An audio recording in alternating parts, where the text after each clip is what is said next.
Hello and welcome to Dave's Delightful Dishes. As always, I'm Dave and it is such a delight to have you here visiting me in my kitchen today. And today, I had a little thought in my head. You know, after having done load after load of dishes over the stuff that I've cooked in the last couple of days, I thought, wouldn't it be nice to make a dish that doesn't require a ton of dishes afterwards? So we're talking single pan and possibly no pan at all. So that's what we're going to do. Come on in and check it out.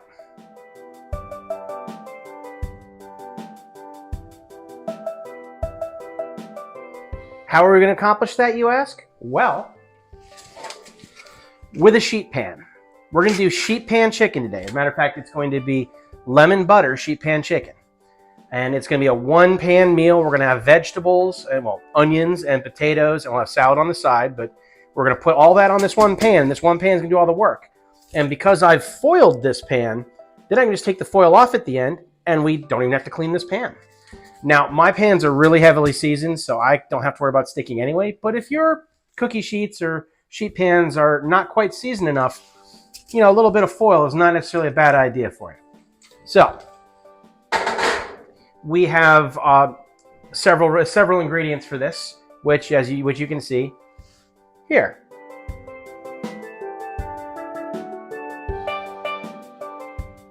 And we're going to take those ingredients over to the cooktop. This is going to happen in the oven today, but for ease, because it's a sheet pan, I'm going to do the verticals over there so you guys can see what I'm doing. First off, preheat your oven to 425 degrees. We need that, and that does take a while to get up there. So, see you over at the cooktop. All right, so we've got a hot oven, and here's a sheet pan. Now, I have a whole stick of butter here, which I have softened. And what we need to do is we need to take about 2 tablespoons worth of that. 1 tablespoon, 2 tablespoons. Break it into a couple little pats here.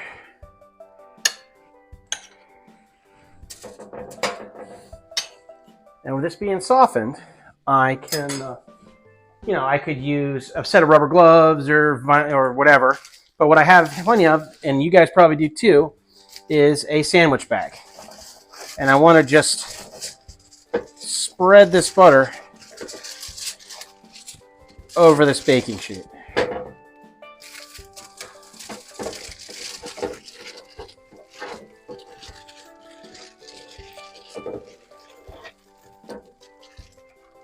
Let's try not to leave much out there, even if I got little extra bits here. That's fine, because that's all going to melt in the oven.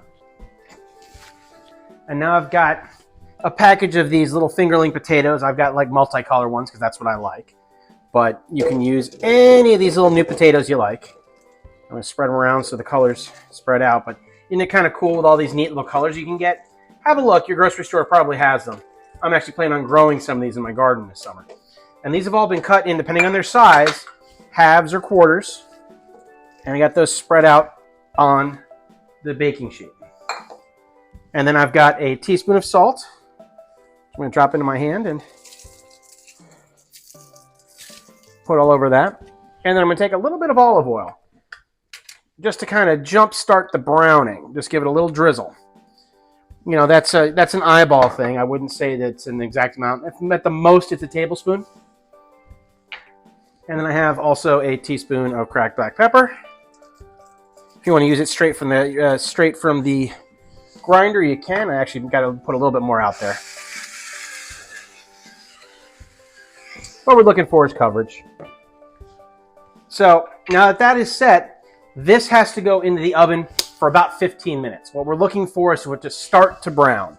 So drop it in, and we'll see you guys back in 15 minutes.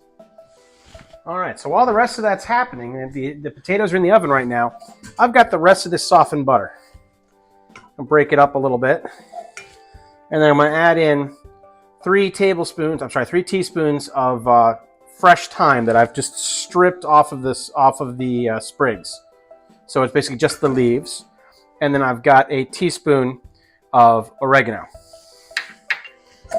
And we're going to kind of work all that into the butter.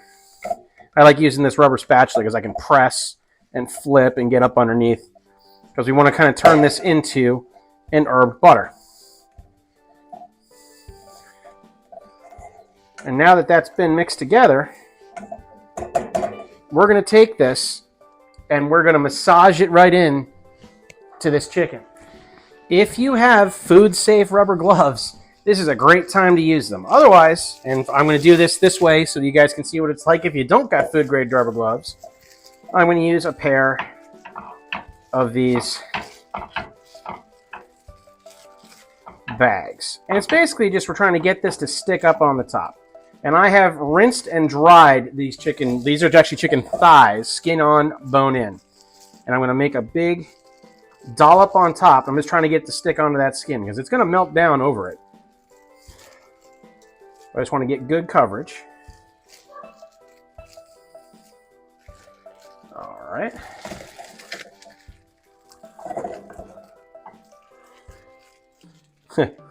And if you're not squeamish, you can use your bare fingers too, but I was trying to show, you know, a slightly more sanitary way to go about it. Although if you've washed your hands, you can touch your food.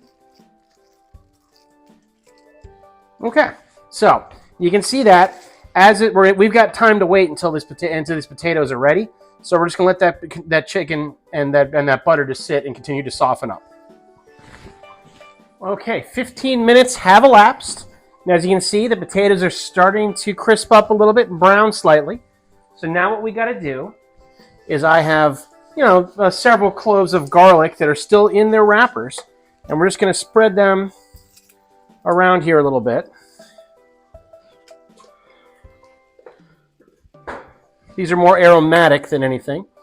And then I've got a red onion that I've chopped up into chunks, you know, kind of like wedges. And I want to spread those around as well onto different parts of this baking sheet.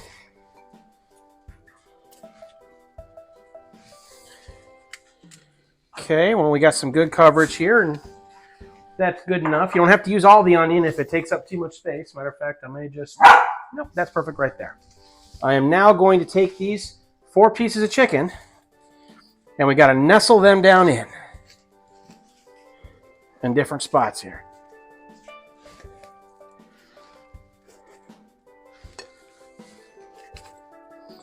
And with those nestled on, I've got I've got a lemon that I've sliced. And we're going to put some of these around as well.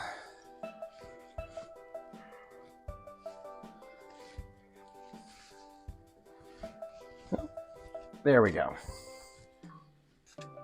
That's a nice pattern. And then I've got to put a little bit more oregano. So I'm going to put a little shake over the top here. We'll call it about a half a teaspoon. And then I'm going to take these thyme sprigs and I'm going to lay a couple around in different spots. And I've reserved some more for final plating. Now this, and I better get my bare hand if I'm going to do this, this is going to go back into the oven and it's going to cook for at least 35 minutes. We need an internal temperature on those chicken thighs of 165 degrees. Use your probe thermometer when you're taking them out. Make sure they're done because you do not want that chicken-borne illness. Okay, it's been exactly 35 minutes and I just hit 165 like 1 minute ago. So I gave it a little bit overrun so that way I could make sure that all 4 of the chicken thighs were equal. And I checked them with a probe thermometer and they're all at 165. And you can see how nicely browned and roasted everything is. So this really is going to come out really good. So now we just got to proceed to final plating. And as I learned the hard way when I pulled the throw out, it's 425 degrees in that oven, so this is pretty hot. Better use your bare hand so you don't burn yourself up. We'll see you over there. Okay, so we're going to take our plate here, and I'm going to start off by putting some vegetables down. And you don't have to use this, but I like using these fig glazes and other balsamic glazes as a just kind of like to kick things up a little bit. So, and also it lets me a little kind of paint on the plate. So I'm going to do a little swirl here over on the side where I'm going to put the vegetables. Just so. And you definitely do not want to use your bare hand or your bare hand here. This is a good place to use a spatula. And we're gonna get a nice portion of potatoes and some onion. Maybe one of those lemon peels, although that's really just more for looking at. That's a lovely portion right there. This, what we've created is really dinner for 4. You can adjust the recipe as you need to for if you're gonna have more. And then we're gonna take one of these chicken thighs. We're gonna put it on top right here. And then you have this third position where we can add a salad. And just like that, through the art of editing, isn't this delightful?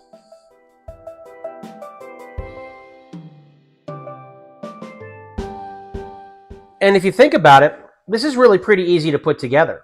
We've got dinner for 4, it all plates up, we roll up this foil, we throw the foil out, and once this tray cools, it goes right back in the rack. And if you find that it's dirty, you can certainly wash it, but it shouldn't need it because everything got taken care of by the foil. And let's call this was an hour all in, but most of the time was just it cooking in an oven. So once you get your prep work done, this is a pretty easy recipe. There's not a lot of ingredients, the flavor's really good, and you'll impress, and you'll wish you could smell what this house smells like. This will have your guests going, oh wow, what are we having for dinner tonight? And this also is easy enough for a weeknight meal, as long as you have that 45 minutes to an hour of prep time available. So, I hope you guys try it.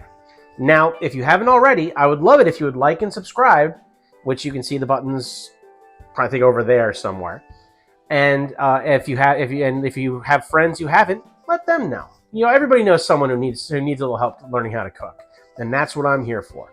You can also check me out on my Facebook page for Dave's Delightful Dishes, which will be linked in the description, as well as my Instagram. These are good places to give me comments, as well as the comments down below here, to give me comments and challenges. I love food challenges, so go ahead and challenge me to try something. I'll give it a whirl. And you can also check out my Spreadshirt app on the Facebook page, where you can find my merchandise, including aprons and coffee mugs and all kinds of interesting things. And you want a picture of my face on something that you own. So I hope to see you guys again later, and I'll see you at the next recipe.